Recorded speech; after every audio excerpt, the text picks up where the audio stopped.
দায়িত্ব নেয়ার পর প্রথমবারের মতো তেজগাঁও কার্যালয়ে অফিস করছেন প্রধানমন্ত্রী তারেক রহমান। সকাল 10টার কিছু সময় পরে নিজ কার্যালয়ে পৌঁছান তিনি।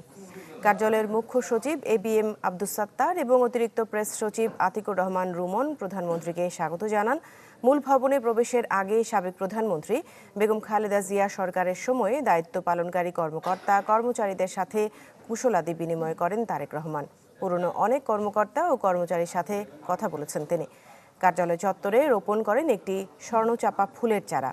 পরে মহান আল্লাহ পাকের কাছে শুকরিয়া আদায় করে বিশেষ মোনাজাত করেন। মহান শহীদ দিবস ও আন্তর্জাতিক মাতৃভাষা দিবস উপলক্ষে ডাক টিকিট উন্মোচন করেন প্রধানমন্ত্রী।